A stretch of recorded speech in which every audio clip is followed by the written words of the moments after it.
global economy is fundamentally different today than it was yesterday.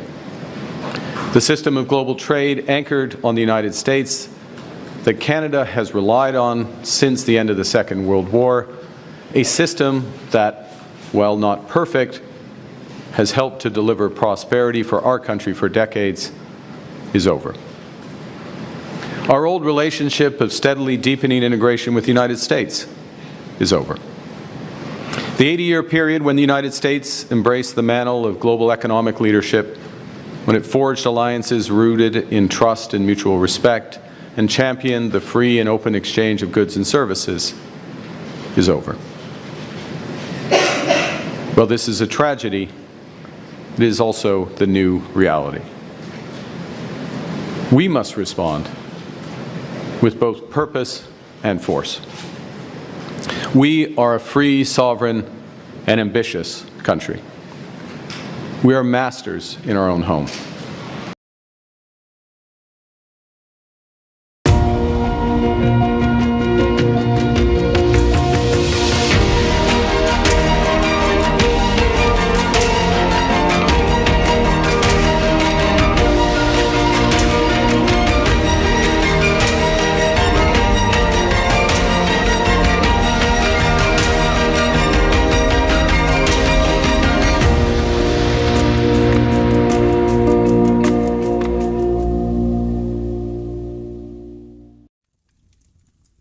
Oh dear, oh dear, oh dear, oh dear. Welcome everyone to Downtime. Thank you so much for joining us. We're back to a normal schedule, so we a lot of news today and stuff that we'd like to cover. I think we're going to need to get we'll do a show on it. We're going to touch on it tonight. I think there's no real avoiding some of this stuff. But those of you who've been around know that we try to be a little more informal here and talk about other subjects.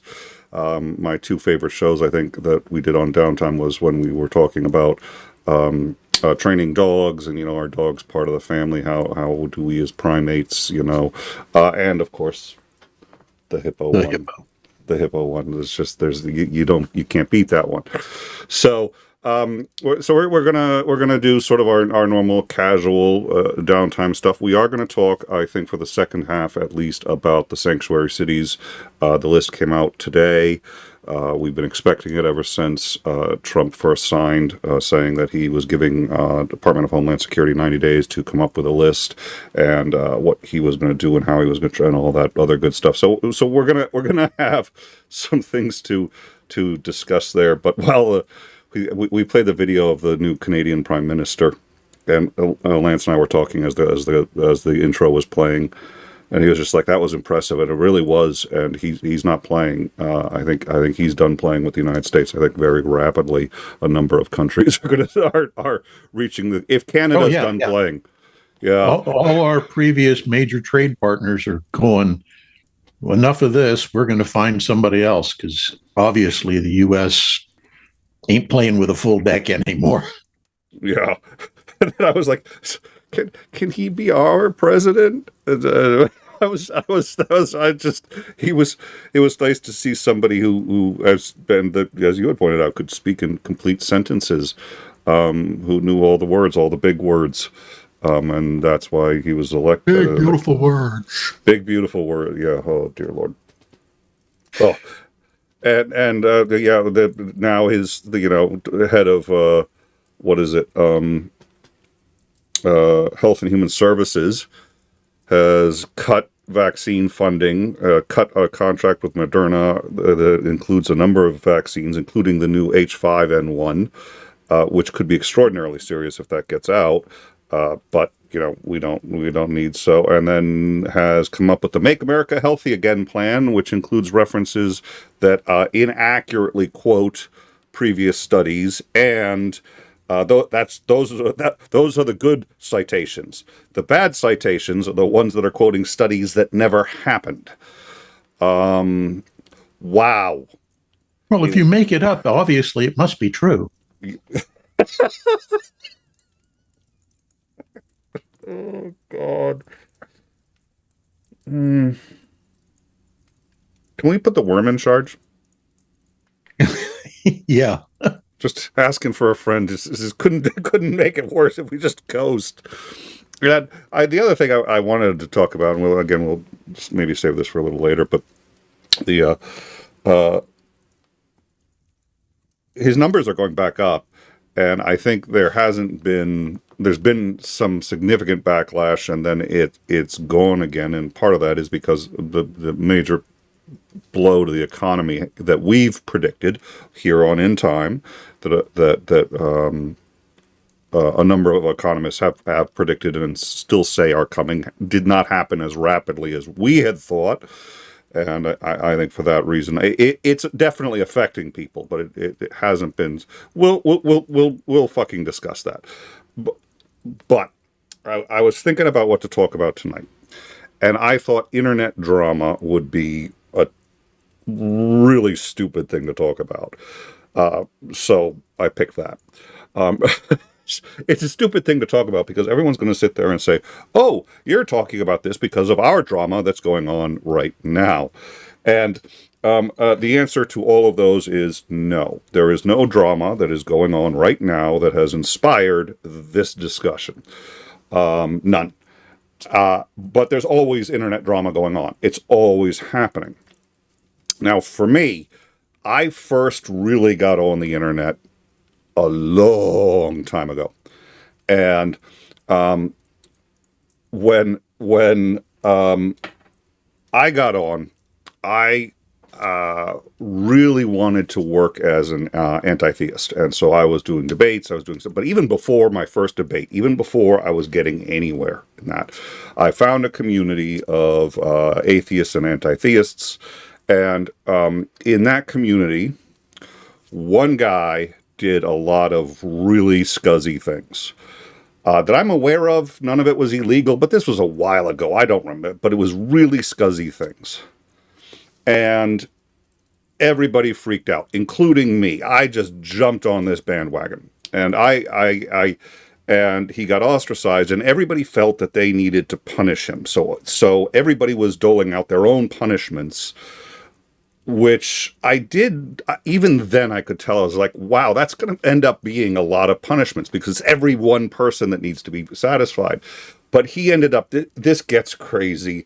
He ended up like falling in love with somebody who didn't believe any of these things. And so people were trying to convince her. Then they fled the country. I'm not kidding you. It got that bad. They got turned away from another country.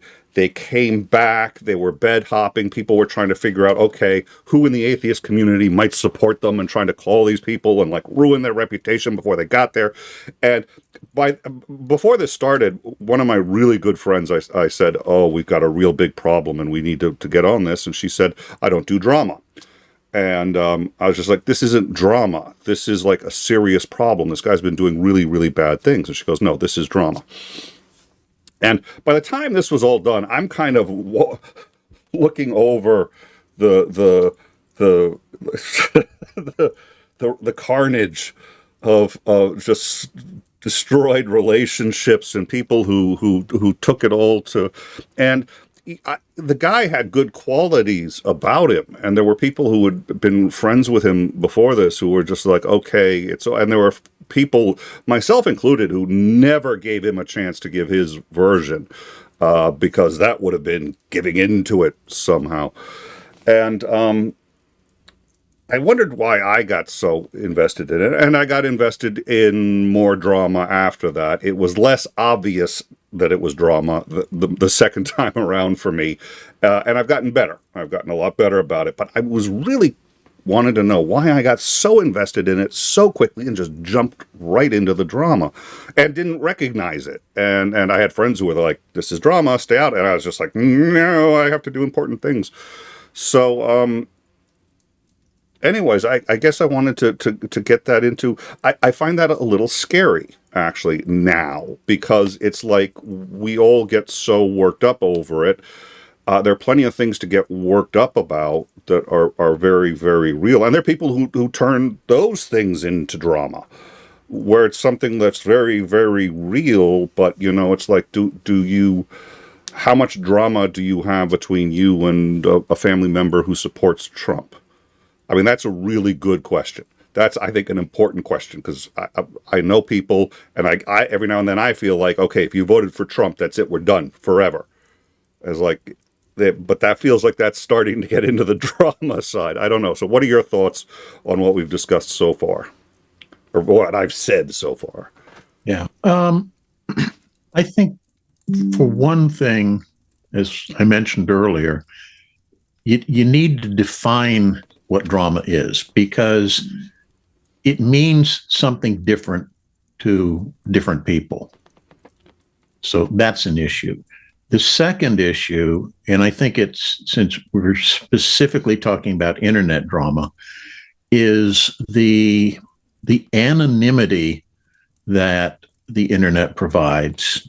Even if you have your name out there, or you're going by an alias, or what have you, you still don't feel like it's presenting yourself to the world per se. It's this construct of you that you've made for the internet solely. And that anonymity gives people a feeling that they can say and do stuff that they would never, ever consider doing in reality, in person. And that in turn generates what I would call dogpiling mentality, which is that once one person starts saying something's wrong, everybody wants to jump on that and, point out that, oh, yeah, it's bad. And here's why it's bad, because I know more than you do. Oh, yeah, well, I know more than you do. And here's why he's really bad, because I know he did this. And you just start, escalating the situation, when half of it's made up crap because people want to get attention off the internet. It's validating themselves as being important to the rest of the group. So I think it is a medium, the internet, that is a medium that is very, very prone to generating drama for no reason other than it does that. It generates drama. People want the drama. That's interesting. 𝐍𝐬𝐜𝐴, $20. Almost time. 𝐒𝐨𝐿𝐼𝐜 also gifted 5 memberships. Thank you so much. UTV and Ham gifted 1 membership. Thank you again for your continued support. And Daddy Jim, 20 pounds British sterling. Hi, Nick. So good to see you and Commander. Slava Ukraine, always. We do need to also get back into our Ukrainian coverage. We've been talking with, I get to speak with Greg every week. We wanted to do a weekly program. In Time had some significant technical issues. We believe those issues have been laid to rest. And so we're going to get back to our regular coverage of all things, including we had to cancel our previous downtime because of those technical issues. So we do believe it's under control now, and knock on wood. But I'm pretty confident. So we'll see. That's why our news shows will be there. There's a lot to cover, and I'm afraid I've got some indication. We've got indications there's going to be more to cover in the near future. So we'll have Xander on. I'm sure we're going to also have Commander McMillan on, and we'll discuss, like I said, a little bit of that at the end of this show, because we've missed enough shows and missed enough news that we should cover some of that. The dogpiling is interesting. There's something I've heard of called a swarm attack, which we've heard of in bees, but this was I heard as a teacher when it was actually a bunch of girls had found one girl that they were angry at, and it was only one girl that didn't like her. The rest didn't really care, but that one girl was popular enough that when she started to physically push, this sort of physical engagement, others started to push and attack her, and as you said, pile on. And so I looked up the definition of a swarm attack, and we do need to get into the definition of drama. So I got that up. We'll look at that, because good. Back from my debating days. Let's not start talking about something till we know what our terms are. But it was, all of But what happened was, literally, as soon as a teacher showed up, so it wasn't a gang attack, because it wasn't premeditated where everybody in this group, it was a swarm attack where a whole bunch of people saw it. And it's like, human beings now were looking at this. I got to get in on this. Yes. And some pretty, I've always been a bit of a misanthrope. I know, Nick's not a misanthrope. It's like, yeah, I listen, I'm sorry. I want to come on air. I want to tell people what's going on. I want to educate people, and I want to have interesting conversations about things where people can come away feeling like they've learned something. But I am not pleased with the human species in general. We're not very nice to each other when left to our own devices, and it has taken us a tremendous amount of work to get to the level of civilization where we are now, and sometimes I'm really shocked we've managed to do it. So I am a bit of a misanthrope. So your thought on this swarm attack, jumping on your thoughts on that?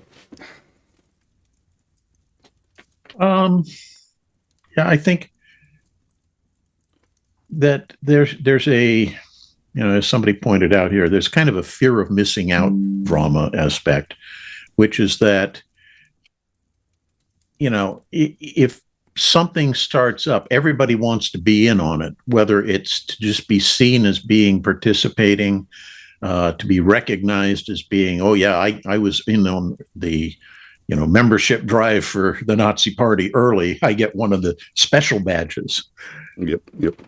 And that's not a joke. That is a true thing, is that for the first, I think it was 1,000 members or something, they had a special device that was part of their uniform. So everybody knew, ooh, he was an early joiner, and it's, people want to feel like they're, cresting the wave, ahead of the mob, they're leading the charge, whatever. So, and then you get the fear of missing out because everybody else is joining. If I don't, they're going to look askance at me and I'll be the next victim. So I think all of that adds into it.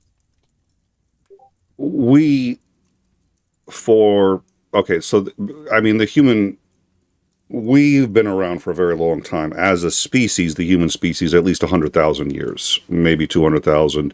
But we evolved from Homo erectus and yada, yada, yada. So we've been in this process of evolution for quite some time.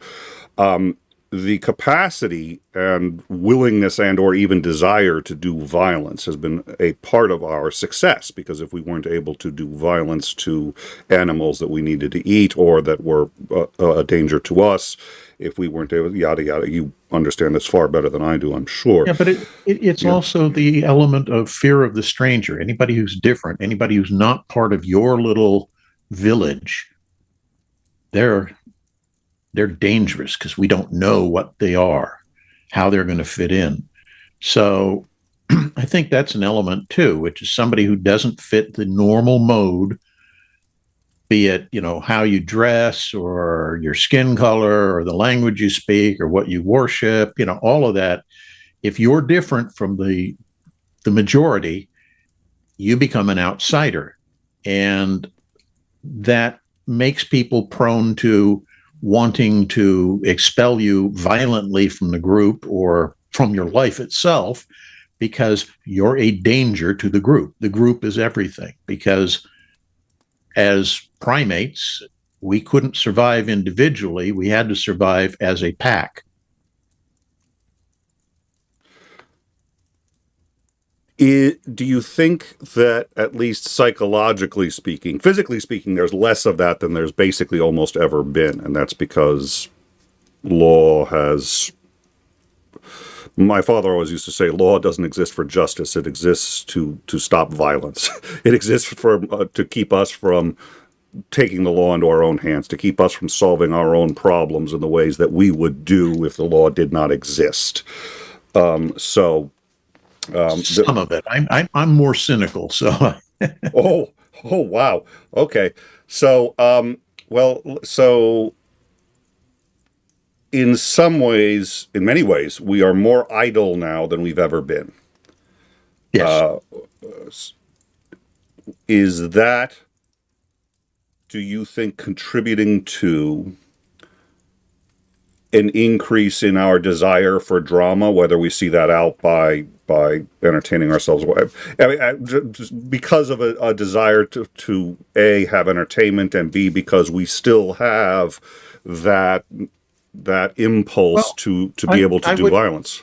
Yeah, that's part of it. But I also think the biological impetus is also changing, such that when we were primitives and we lived in little family or village groupings,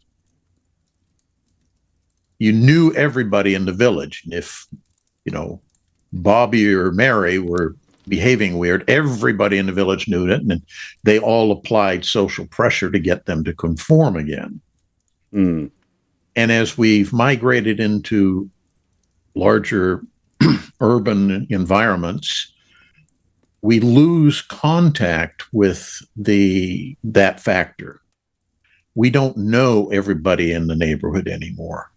In many cases, you don't even know your neighbors.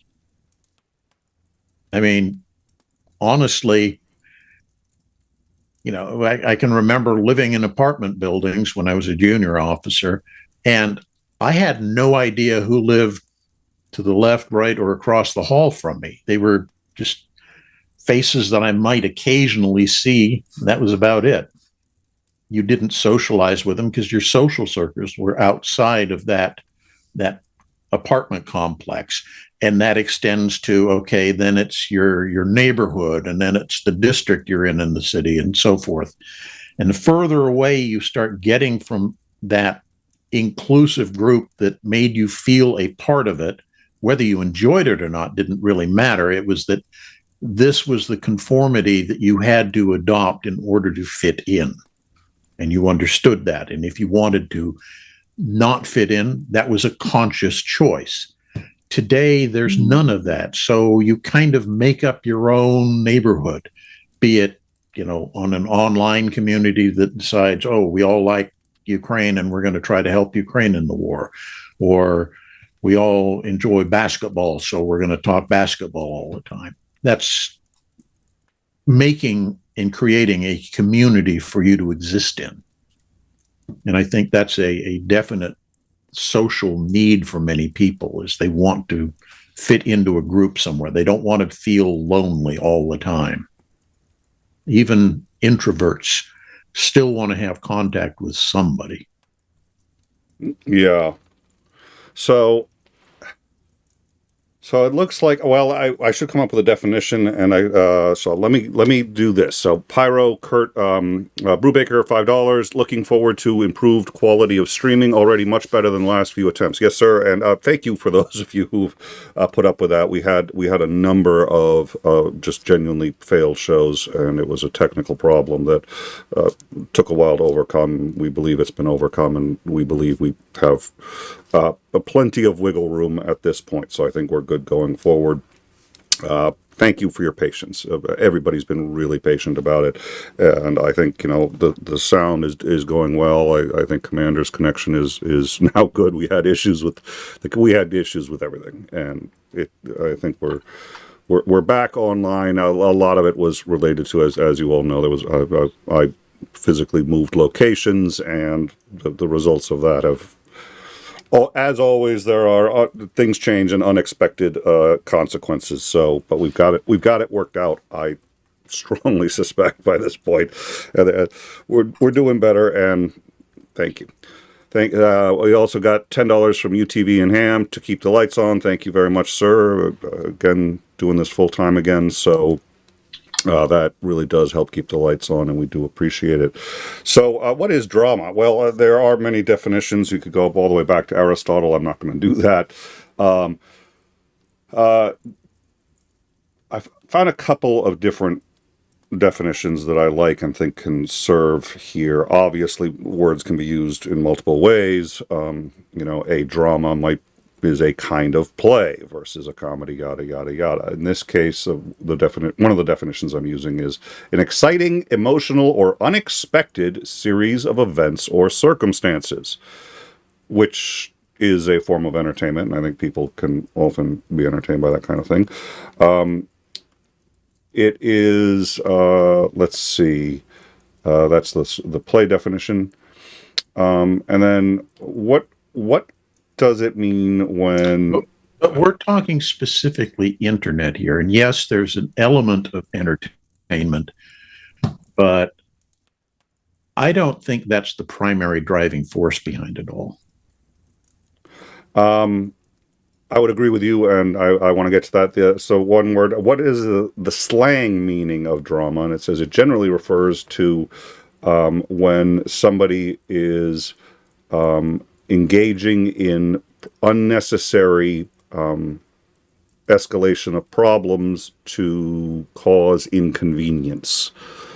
That's one definition. Let me see if I can find, what was the other? Drama in a relationship is typically defined as an unnecessary conflict or unnecessary ups and downs. Someone who announces, "I don't want drama," may have experienced drama in past relationships. People may consciously or unconsciously bring in instability and drama into their relationship. So I don't think that's on the internet specifically, but I think that applies. So what were you thinking? I mean, part of it is you had mentioned earlier status, where if we see somebody white knighting for somebody or getting involved in X, Y, or Z, we jump on preferred bandwagon. And by the way, there are channels, they're called T channels, that do this, and I have seen, I unfortunately briefly participated in my view, was not a T channel at the time, but nonetheless, channels that deliberately call, they don't see it as deliberate in my view. I think some do, but a lot of times it's just sort of like, okay, I've been slighted in some way, so I am going to respond with an escalation. It's to both assert that I have been wounded and that you're not permitted this, to assert myself, to assert boundaries, which I believe that you've crossed. And there are channels that go to war with each other, and their entire... I have seen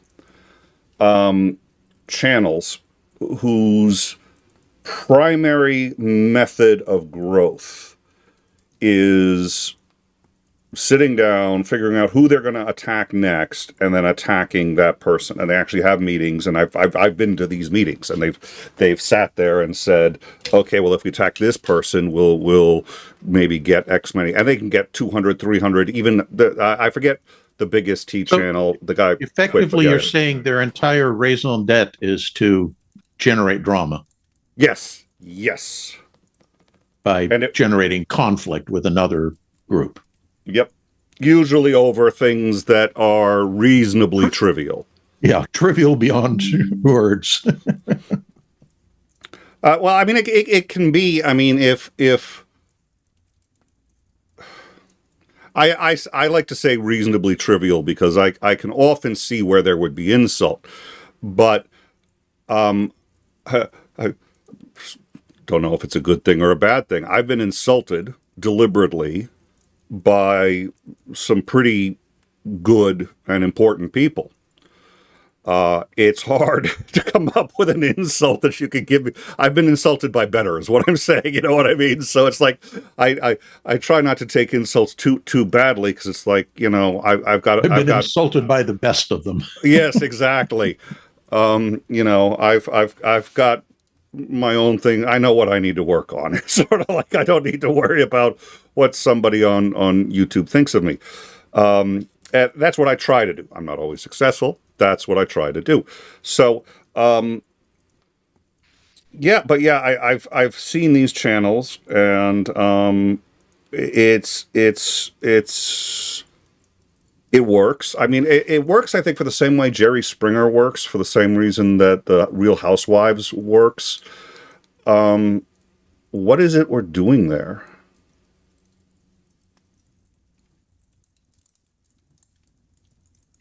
Nothing? Well, I agree. Why does it work? Why do we Honestly, become so... I can't stand reality TV for just that reason. It's all artificial drama. I mean, if Yeah. it were real arguments and conflicts, yeah, it might be okay. But so much of it is, it may not be scripted, but it's certainly deliberately done by the participants because they know that makes it a much more interesting show. I'm less cynical.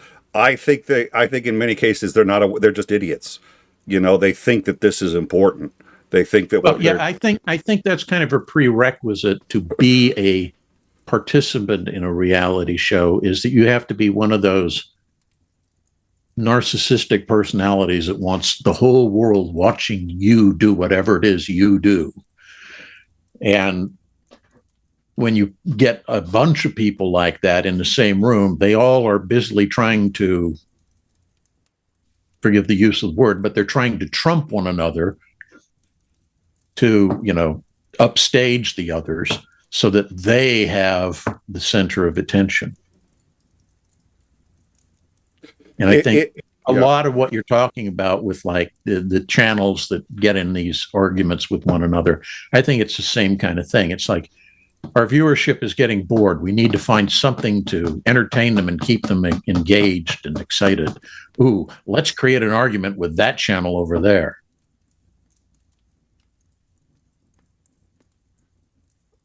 So some of what you're saying, I mean, I don't think this is the same as what's happening to awkwardly dovetail this, or maybe try to put this square peg into a round hole here, but this isn't entirely what I see with the Trump administration, but I see elements of this where people will say or do anything to get in good with Trump, and where everything is the worst or the best, or it's all superlatives with Trump, and the people who buy it are all in. They are. Oh, yeah. It's like Mar-a-Lago face. You know, all the women that are in his inner circle, they all look like they're clones of each other. They have the same hairdos, the same, you know, makeup, the same surgical alterations to make themselves beautiful. You know, it's an element of conformity creates perfection is the idea. If we're all exactly the same, everything is wonderful. Which in a lot of ways, if you think about it, is probably one of the major objections you get from certain communities against others. You know, the religious groups that are anti-gay. I don't think it has as much to do with anything that's in the big book that says they're wrong or whatever. I think it's really, you're not conforming to our set of guidelines. Therefore, we must make you appear bad, because if you aren't being forced to appear bad, then others may start thinking like you. Not meaning that they're going to become gay, although certain fringe elements in the religious community will believe that. Yeah. But that you'll start deviating in other ways. You know, maybe you won't say the Lord's Prayer in Latin, you'll say it in the Vulgate or what have you. I've heard that for a very. That's also why the Catholic Church tries so hard to control human sexuality, because once you control that, you can make people conform to just about. At least that's the. I see it, but it is a little bit of, I guess, sleight of hand while people are busy worrying about that. It's like there's so many other problems, especially in the Catholic Church. It's like it does seem to work because people are not. The Catholic Church has a lot of extraordinarily serious problems in it, almost as bad as that I can think just about any organization in human history. Over there, a distraction. Yeah. I mean, if you were to strip away, if you were to just say that an organization you're not going to name it. You're not going to say if it's the mafia. You're not going to say if it's a church. You're not going to say anything. Did the following. And this includes but is not limited to, and I've forgotten the Latin name for it, but I think it was Pope Benedict's injunction to all cardinals and bishops that they could not talk to police about anything that they knew. So on pain of excommunication, if they cooperated with any investigation, gone.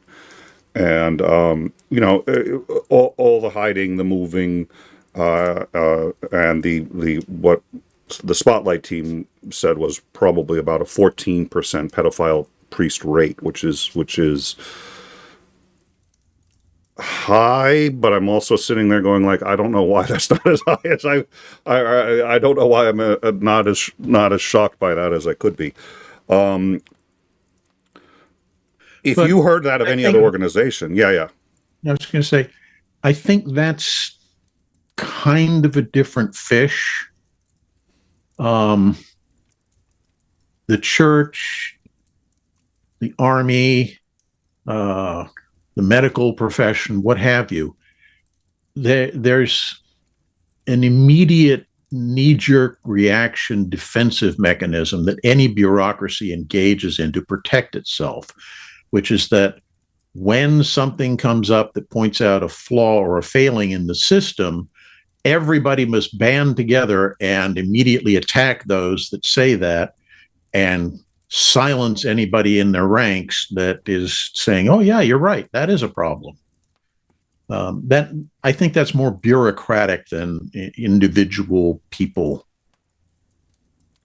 But that still almost sounds like, I mean, I've seen channels do that, where if somebody criticizes a channel and says, hey, you're just a drama channel, people say, no, we do real content. It's the other channels who are attacking us that are drama channels, and yada, yada, yada. So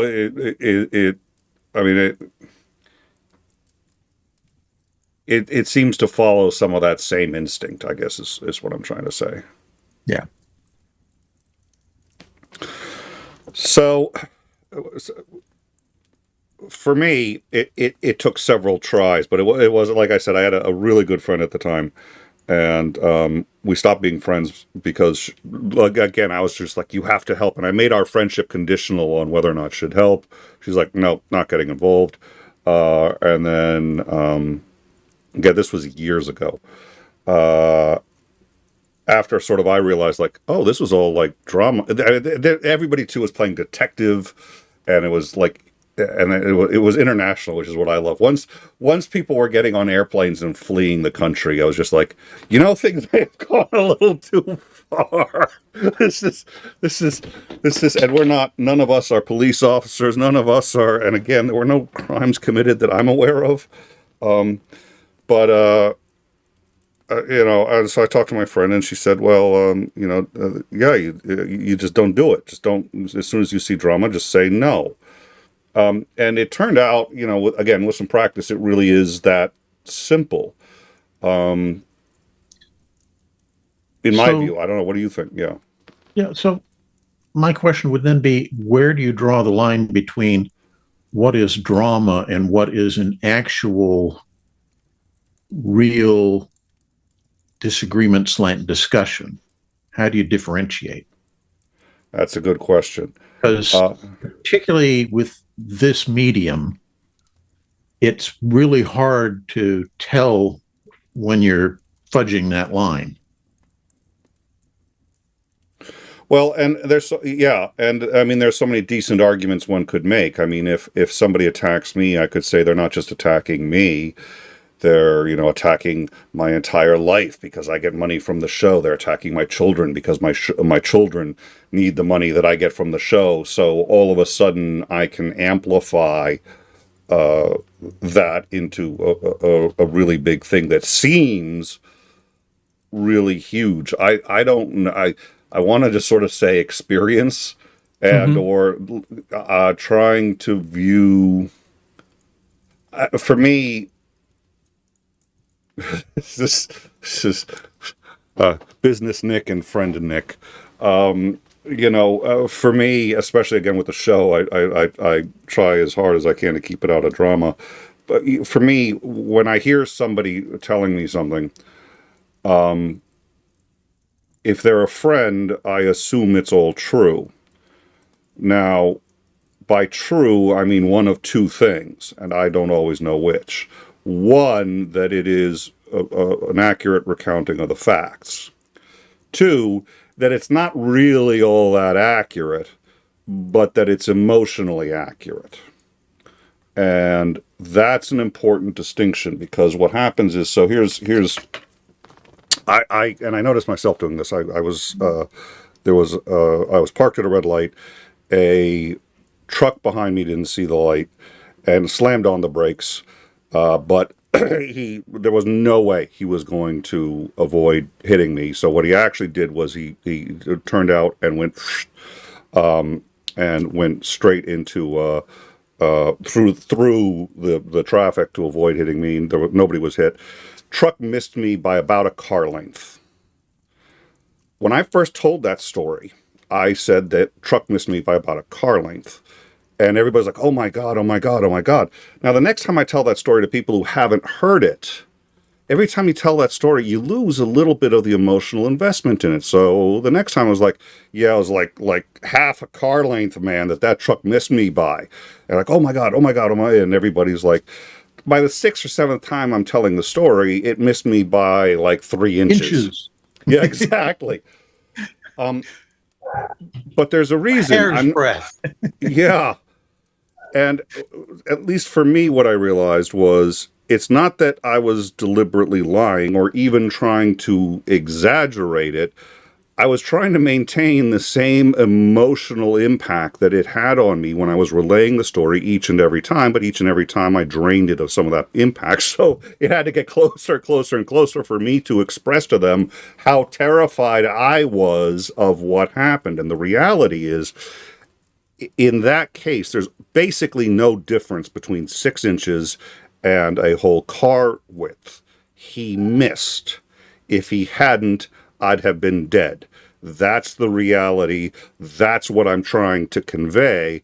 Yeah. But how I convey that changes based on my own emotional state.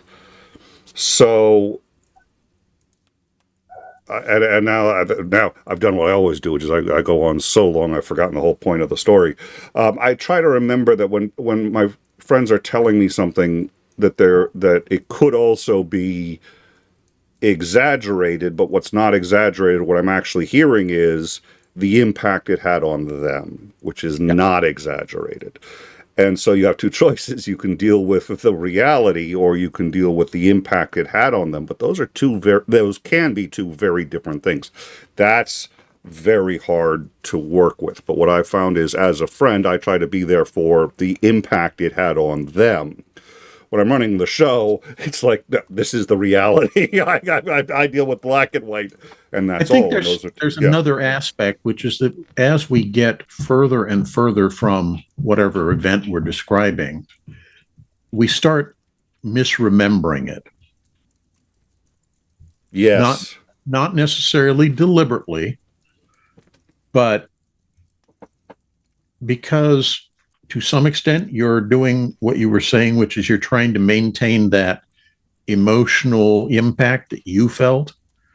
And so what was a car length, which after the event sounds like, okay, so what? As opposed to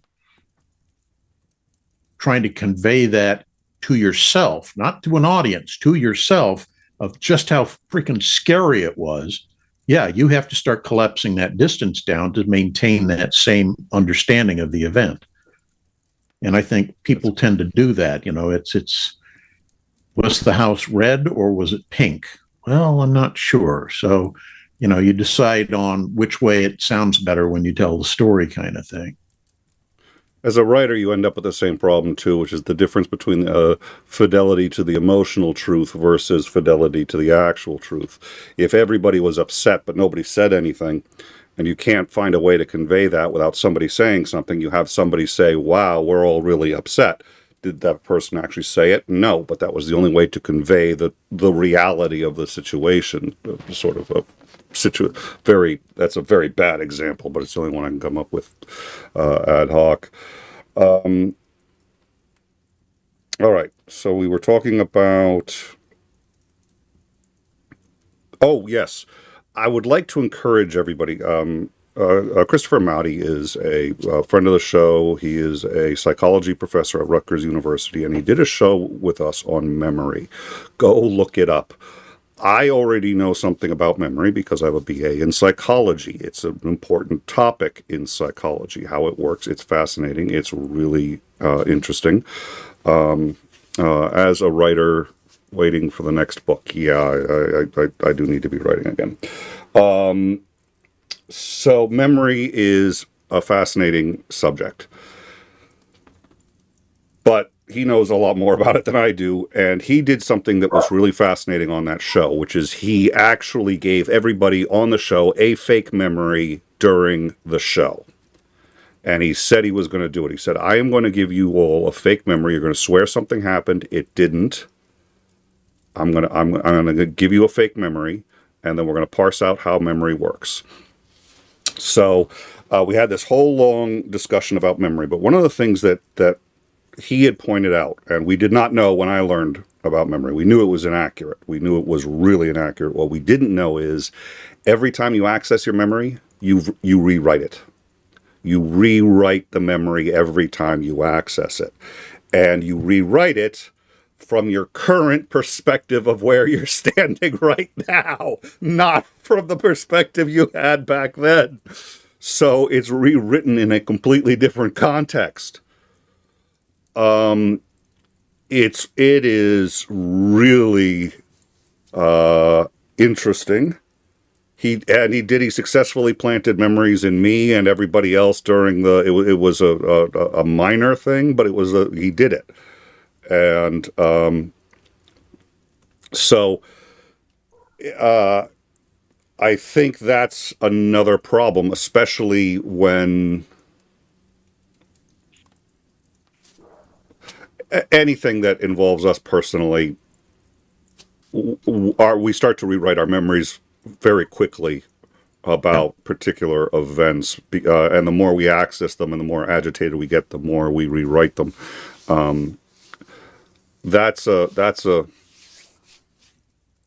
I've kept a journal. I've kept a journal all my life, and I did it because I'm a verbal processor and writing acts as a substitute. And I did it too because I wanted to be able to see if I could look back on it and figure out how my brain thinks. But I broke up with this woman once, and I remember breaking up with her, and I was seeing a therapist, and I said, well, I didn't really like her in the first place. I never liked her all that much. It was just I was bored, and my therapist was like, you're crazy. You were really big. And I told all my friends, I was like, no, I wasn't that. They're like, dude, you were talking about like changing your whole life and going out with and all this. I was like, no way. And I go and I look back, and every complaint that I ever had about her was written down. It was there. But all the positive things were there too, and I forgot all of them. Contextual, when I didn't want to think about them, all I could remember was the bad. When after she had left me, after that, all I could remember were the bad things. Yeah. And those were the ones that I emphasized. And I really didn't want to do it because I think that's a shitty thing to do. Yeah. And here I was just looking at it, I was like, oh shit. And this was like, this was stuff I had written down 3 weeks ago. And everybody, when I say, we all have these faulty memories, everyone thinks, well, I'm the exception. Yeah, that's what I said. That's what I said. Yeah, that was a wake up. I learned that very, very early when I was going through OCS.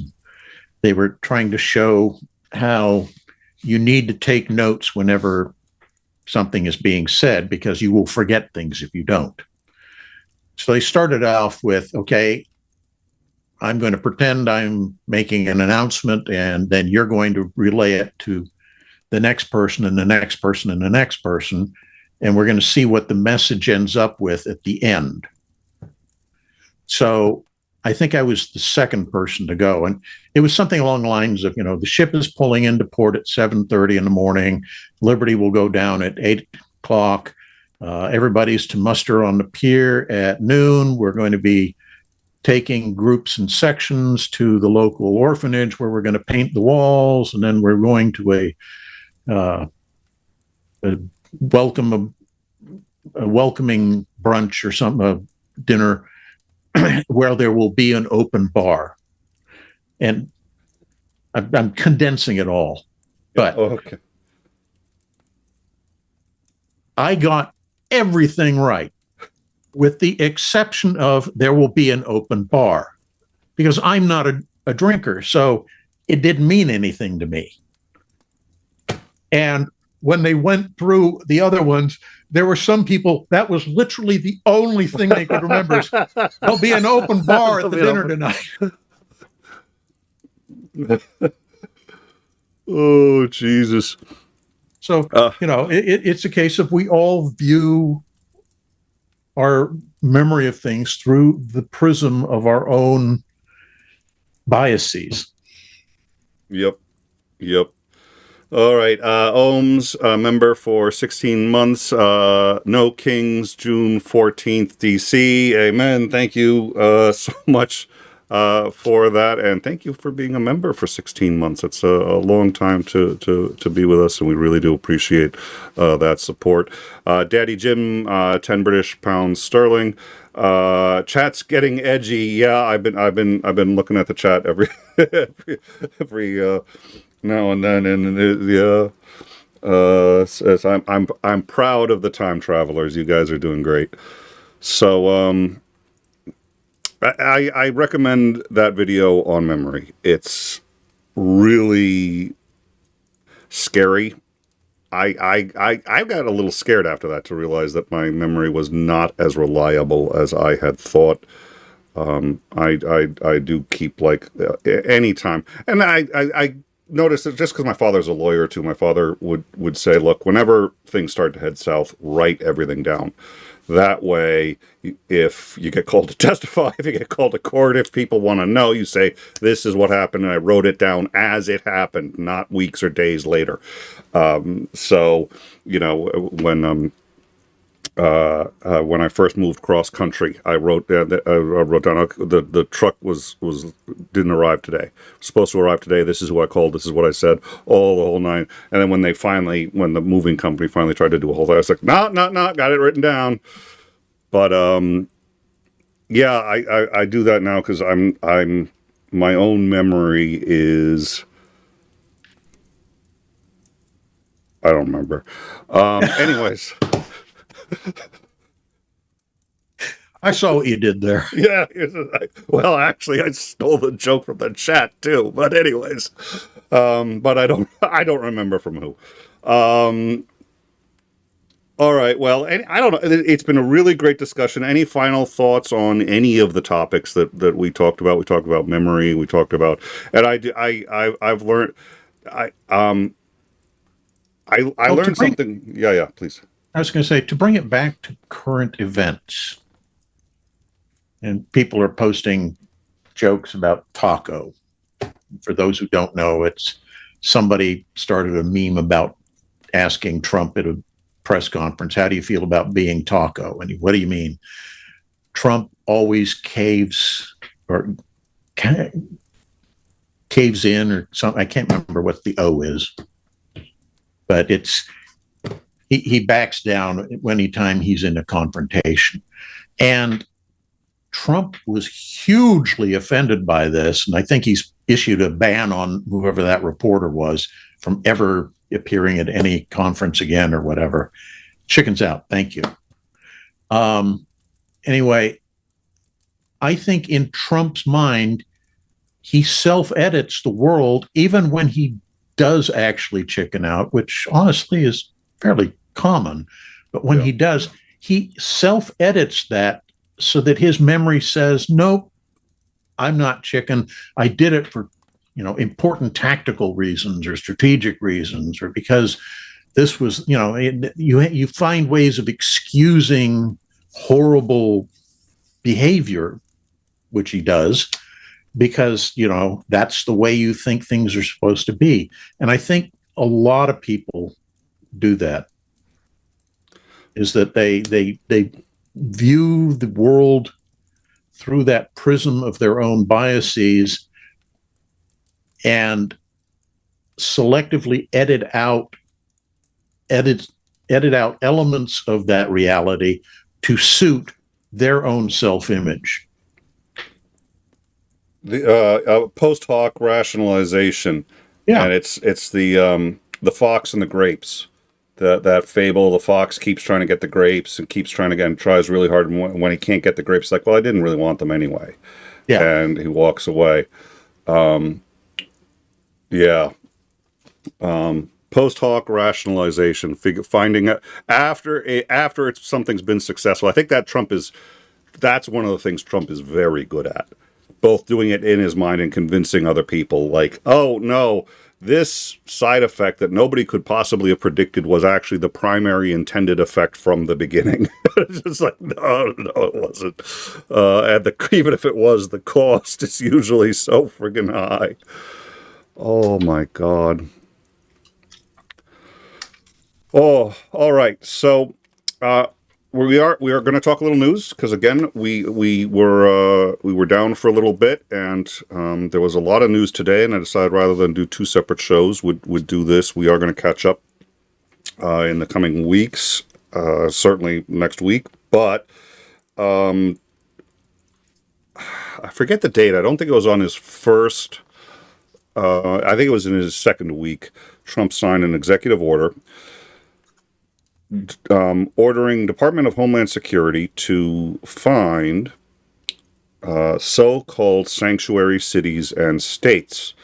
Now, he has already made sheltering or in any way interfering with ICE's ability to track down or capture illegal immigrants essentially a crime as bad as you can go to jail. He can't deport you, presumably, but he's made it a very serious crime. They arrested the judge, as you know. They've been going after anybody who is protesting in order to try to bring some semblance of sanity back to the system. And the list has been made public today. The Department of Homeland Security has finished it. And Trump has already said that cities and states that do not cooperate and are not cooperating with his agenda, but in particular who are sanctuary cities or states, are not going to receive any federal funding, any federal aid. And I think he promised a whole bunch of other issues, but he also, and this was one of the ones we covered in an executive order, said that he was empowering the Department of Justice to arrest public officials who enact policies or support policies of sanctuary status for sanctuary cities and states. So this list has come out.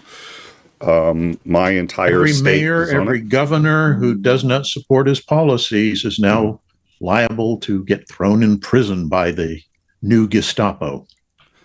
That's what it's looking like. He's also insisted on I don't know if it was him personally or the Department of Immigration, but they have said that they would like to be doing 3,000 deportation arrests a day. That is threefold from the what was happening in Trump's first week. So we've had this discussion too, which is there may be enough illegal immigrants in the United States to fill that quota. The problem is they don't know where they all are. They don't have enough that's why they keep arresting American citizens.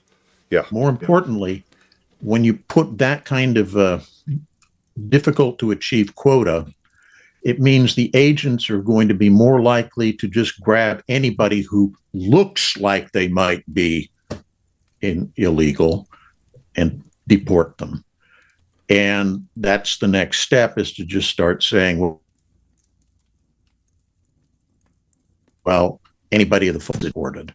And then it'll be anybody who doesn't vote MAGA gets deported. That's what concerned me about the quotas. Quotas. Quotas are terrifying. And we've already seen, I don't know how many police precincts still have quotas for, say, speeding tickets, so on and so forth. But what it encourages police officers to do is to pull people over and say they were speeding, knowing that at least they can fill their quota, and you're unlikely to lose a day of work to fight a $20 parking ticket, where it's your word versus the police officer's word. So, police quotas have always been, and I want to think of, I'm trying to think of some Gestapo quotas, but I keep thinking I'm missing an obvious one, but I can't think of what that would be. Dear Lord. So I want to get to, then let's see, what was the other? I lost track of that. He has now said, okay, they're storing the DNA of, yeah, that was an interesting, the DNA of migrant children, even if they're American citizens, they're taking so that they can hold on to that DNA in case they commit crimes in the future. You're not supposed to be able to do that against an American citizen. They're 4 years old and their parents aren't citizens, so they're not really stopping it.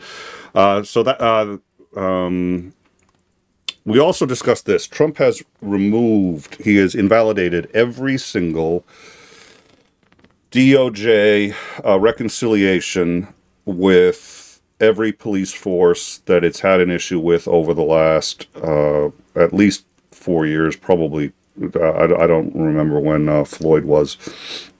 So this would be, for example, with when Floyd was killed, the Michigan police officers had a trial, were convicted, but the police force was found to not have trained them properly, and that there was an actual problem with the police force that encouraged this kind of behavior and discouraged reporting it and trying to keep the police so that they were operating within their own bounds of the law.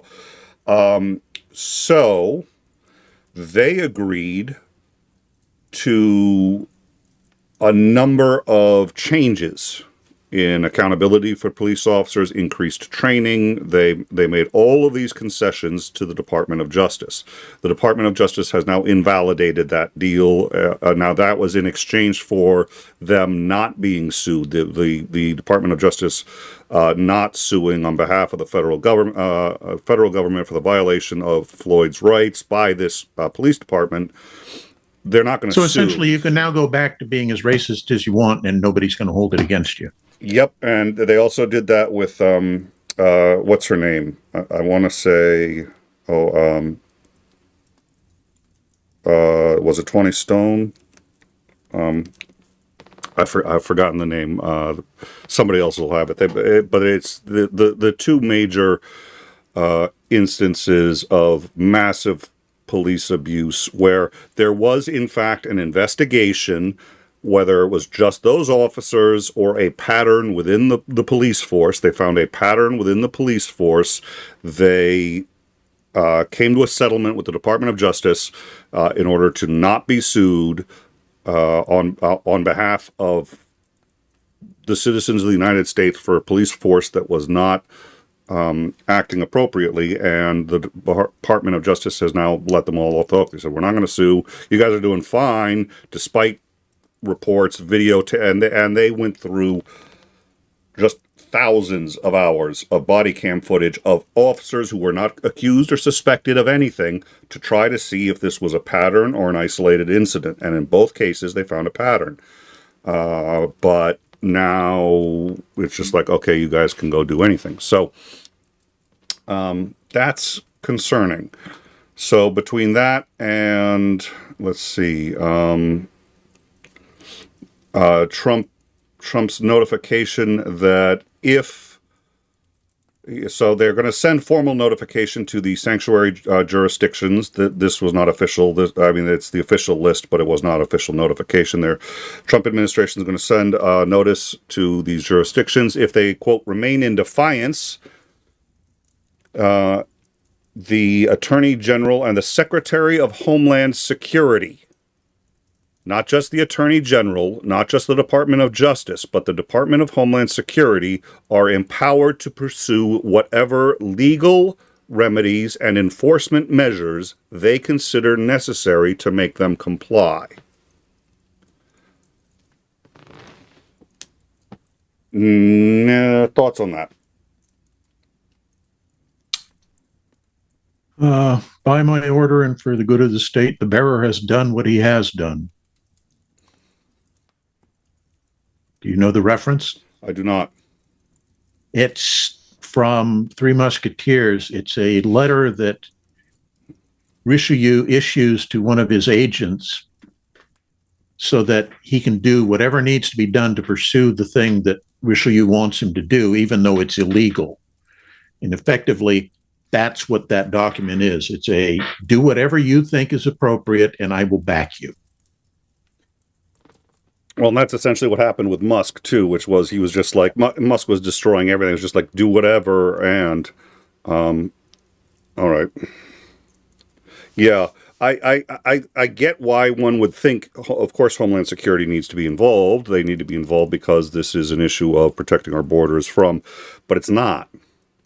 It's not. By Trump's admission, it's an issue of members of the state government not following the law. That is a Department of Justice issue. Interpretation of the law. Yes. Got to qualify that. Thank you. But even in Trump's own, it's like the Homeland Security has nothing to do with this. They have to do with immigration, yes. But if there are governors, mayors, judges who are not following Trump's edicts, Homeland Security has nothing to do with that. Homeland Security should not be empowered and cannot legally be empowered to deal with that. That is a Department of Justice problem. And I think that's one of the things you can see with many authoritarian regimes when they start emerging is they give compliant agencies more power than they are authorized in order to carry out the leadership's wishes. So we have immigration, customs enforcement doing stuff that really doesn't fall under their purview. We have DHS doing the same kind of thing. And it's because those organizations have been so thoroughly infiltrated by the alt-right that they'll do whatever they're told without questioning it, and in fact, gleefully do it. Michael's federal versus state. Trump was saying states should have more power, and this is the reverse of what he electioneered on. Absolutely. And this isn't even close. That's a standard thing that the GOP has been doing of late, which is you say one thing and immediately do the other. If you accuse the Democrats of something, it means you're actually doing it yourself. Every accusation is an admission, or it's what is it? It's a telegraph of what you're about to do, of your intentions. He's also he's taken away the rights. He's going after states' rights left and right. He's saying that states shouldn't be able to. What was the latest big one he did? It's been a while since we covered it. It was a big one. He basically said the states did not have the. I think it may have had to do with impoundment. Didn't have the right to reject federal officers. He's also said he's going to argue supremacy, which is the supremacy of the federal government over a state government. What was he going to argue supremacy for? Not for impoundment. Oh, dear Lord. I don't know. Probably getting tired. Apologies, folks. Don't worry. We should do a nick of time just on ways in which he has dramatically limited states' rights. Oh, yeah, he has said that state judges should have no impact on any of his decisions or rulings. It should all be federal. What was the other? I don't remember. Somebody may get it. All right. Well, between that and the only other piece of news is that RFK Jr. has decided that he's using fake studies that never occurred to justify his Make America Healthy Again program, which includes cutting billions of dollars from their anything that actually promotes public health is being done away with. Yeah, and H5N1, if H5N1 is the one I recall, and infectious diseases is not my specialty, but if H5N1 is the one I recall, it's the one that we've been really worried about and has several times almost cropped up and then not shown up. But a mortality rate of something like 20%. Yep. And reasonably high infection rate, not as much as the common cold, but about as infectious as the flu. So imagine the flu with a 20% infection rate. That's H5N1. And he just canceled our contract. It was a $766 million contract with Moderna to identify potential flus for the next season, which they didn't have their meeting on anyway. They blew through that meeting. That was so every year. Every year, the CDC meets I think it's when is the meeting? I think it's at the end of the previous winter. At the end of winter, they meet and they start creating a schedule and a timeline to figure out what are the most likely flu variants that are going to be out. The reason is there's so many variants of the flu, you cannot protect against all of them. So they try to figure out which ones are most likely to come out, which ones are going to be most infectious, and which ones are going to be most lethal. And then they go about creating vaccines for those, and that's your flu vaccine for the year. Sometimes they get it right, sometimes they get it wrong. It's the only method we've got, and when it works, which is actually more often than not, it saves a lot of lives. Flu kills, I want to say, 40,000 a year. I think that's about right. Something like that, yeah. Something like that, 40,000 a year.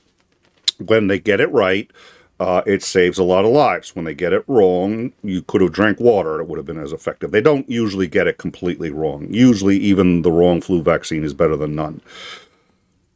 They did. The CDCs did not have that meeting this year. That meeting was canceled. So there's been no work done on creating a flu vaccine for the year. That's why you have to get a new flu vaccine every year. It mutates so rapidly, and every year it's a different variant. So if there is it's like COVID. Yeah. What's a couple 100,000 deaths? It doesn't matter. The rich people will all be okay because. Well, and I don't know how many people are killed by illegal immigrants every year, but it's fewer than die of the flu. Illegal or in immigrants, traffic accidents on the highway.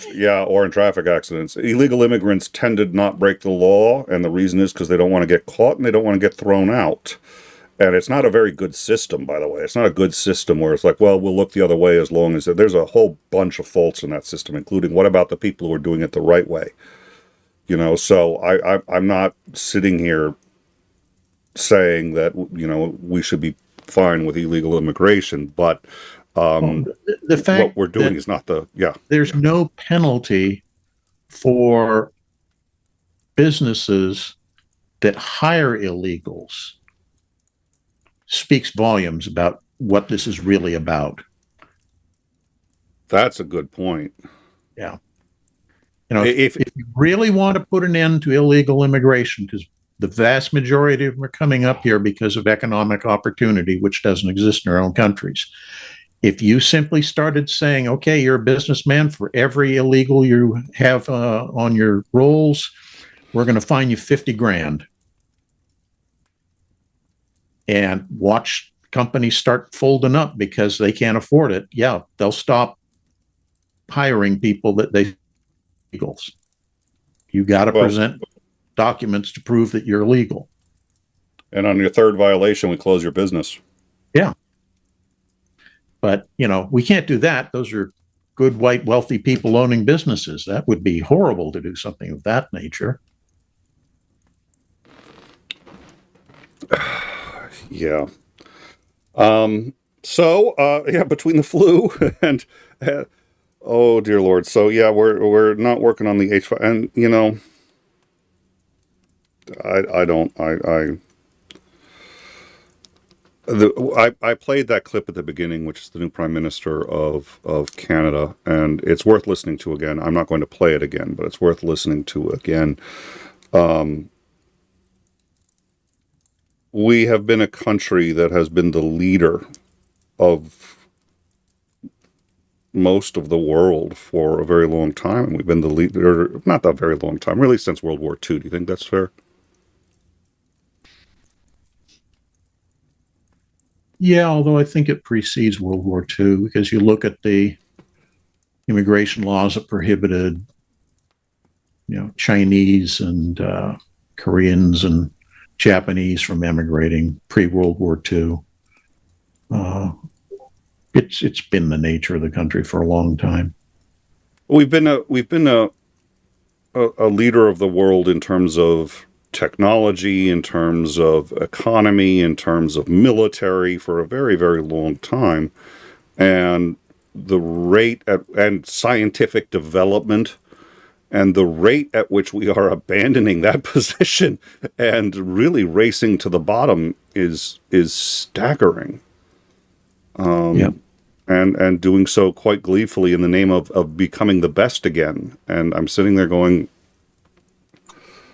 our bonds were AAA rated but at any rate, you know, our scientists and our universities, people came here to study because we valued having an education and people knowing what they're talking about, and our scientists were good and our weapons were good, and our, you know, and now it's sort of like, I don't know.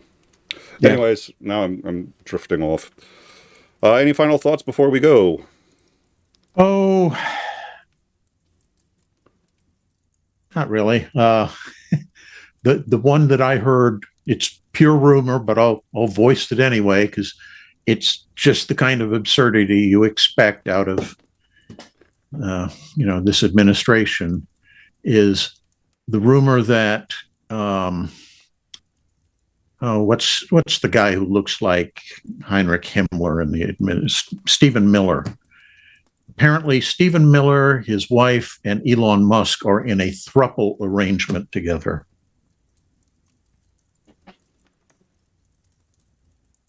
Yes. Family values, dude. Don't forget, family values. Well, that, and I'm one of the reasons I haven't gotten into it is because I don't understand it very well right now. But there appears to be an extraordinarily serious problem with 𝐒𝐸𝐜𝐿. It's on our Discord, so join us on the Discord. You'll see how we put the shows together. You'll see how we do the news. Yeah, I just upchucked in my mouth. Yeah. 𝐒𝐸𝐿, it looks like it's something to do with illegal wiretapping, and a lot more than just Signalgate. And it looks like he's involved in something reasonably shady. It came up on, I think it was the BBC, and there was a paywall. And for In Time, we have an account for everything, so I can go. But we just redid the system. I didn't have time to go through the paywall, so I'm not sure what it is. But it looks like 𝐒𝐸𝐿 is in something that. Let me see if I can, instead of just at a minimum, recount what, because apparently whatever it is, seems to have really shocked the administration, and maybe some kind of betrayal, whether or not he's speaking to, I mean, I personally think, what's his name, who's been moved out of his position and is now ambassador to the UN, I think he's talking to journalists. I mean, he had so many journalists on his phone.